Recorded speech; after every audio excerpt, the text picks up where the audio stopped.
Hey, what's up guys? Wood here of Wood's Custom 78, and today I finally take you with me on a full review of one of our most recent customs, a Honda TMX155 2012/13 model. So let's get into this, shall we?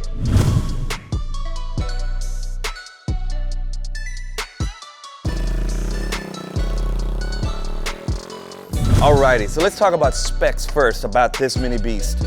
It is a 4-stroke air-cooled single-cylinder 155cc motor. Now I know that doesn't sound like much, but it does pack about 12.5 horsepower, probably when it came out of factory.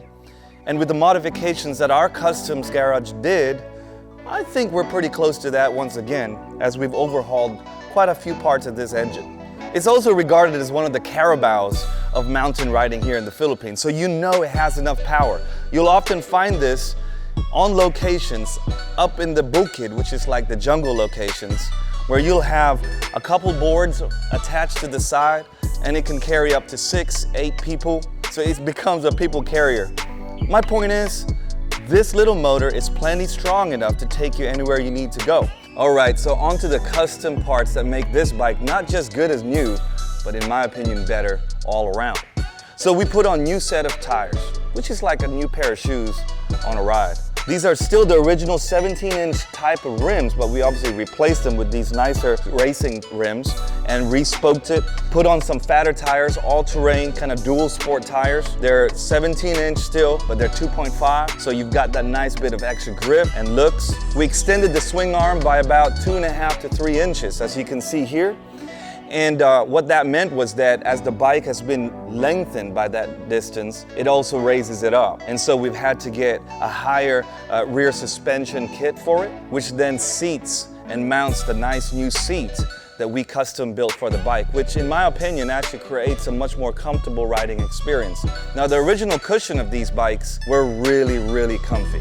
But if you want this type of look, you'll have to kind of maybe lessen some of the comfort just for the style, but we still tried our best to try to keep this as comfortable as possible. It is still a 2-seater, so we put on new pegs, repositioned them, because as you can see, we put on a custom exhaust, which not only makes it look better and sound better, but actually perform better. We placed on it a custom wrap onto the exhaust. On this motor here, final touches, we hid the battery inside this own compartment. Underneath the seat, kind of incognito, and we added, as you can see here, a little stylistic feature, a little mushroom air filter for the carb. So we put on a new rounded headlight to keep with that classic Scrambler look and feel. We put a new set of signal lights and tail lights with that mean looking grille. The front forks are still original. We transformed the handlebars, so you've got this nice Scrambler higher, more comfortable feel. Replaced the mirrors. And so we also replaced the grips just to make it a little bit more in keeping with the style and a little bit more comfortable. Changed the speedometer to something a little bit more classic and all analog. So another customization we added to add to the overall lines and feel was we customized the fenders front and back and mounted the new bullet type of rear lights and signals onto this bike, just to give it that complete classic Scrambler look. And that pretty much sets up the main body of this motorbike. So we've also converted the electrics from AC to DC. So this engine has been fully overhauled. We've replaced the valve intake, the rocker switches, rocker arms. When you buy an old bike, you've got to factor in some of these overhaul issues. Something specifically that's been potentially a workhorse, you know, maybe it's had a sidecar or it's been used up in the mountains as a skyway with like 10 people at a time, then you really must check that not only do you make it look nice, but it must run as good, if not better. And that's our goal here at Wood's Custom 78, is that anything that we build is not only as good, but is better than how it came in and better than the original.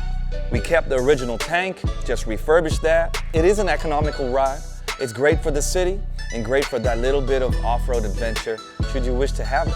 So let's go move on to the riding experience of this mini beast.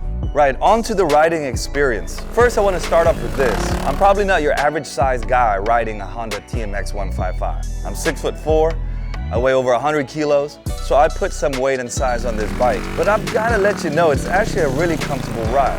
Now, I'm sitting right on the back of this seat, you've got this comfortable grip and position as you take this bike for a ride. Now, if I have a second rider, as a taller guy, this is what it looks like. A little more uncomfortable. So, you know, if you are a bigger person, consider that if you're always gonna have somebody on your back. But if you don't, surprisingly, this little mini beast is plenty good enough to take you in a comfortable position.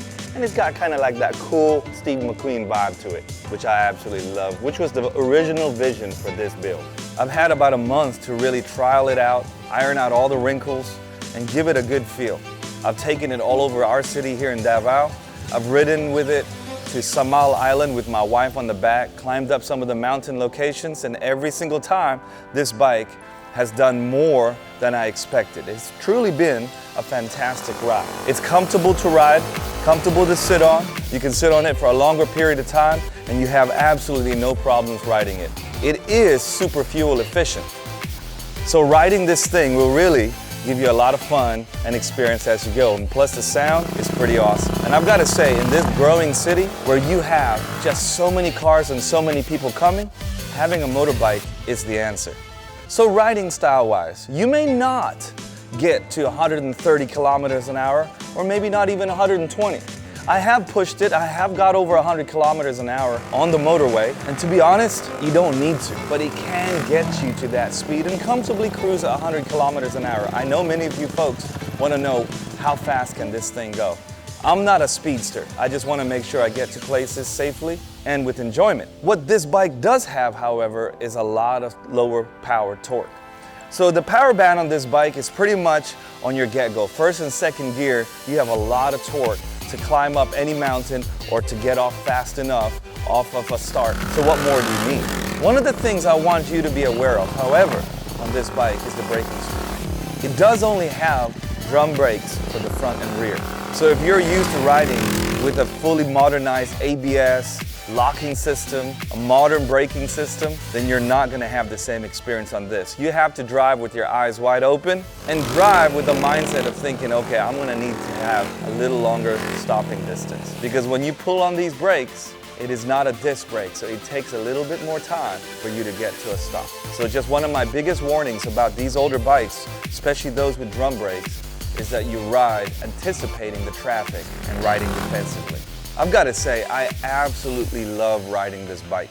The feel, the sound, because of the lengthened swing arm, the overall length of the bike has given it more stability when you're riding. So when you're cruising, it just feels more stable and you feel like you have more control. It isn't a fully off-road capable bike, and it isn't just a fully road capable bike. It's a little bit of both. So really, in my opinion, if you're in the Philippines, a bike of this caliber and this nature and this style of build, if you're into these classics, is everything that you would need to get you anywhere you want to be. This is Woods Customs 78 here in Davao City. And if you'd like to know more, comment on the links below. Don't forget to like our page, subscribe to our channels. And if you have any builds that you would like for us to build on your behalf and partner with you to see that vision come through, then send us a message. Check us out on Facebook. And let's together build. Because remember, life is better when you build stuff, not just when you buy stuff. This is Wood, signing out for now, and I'll see you later.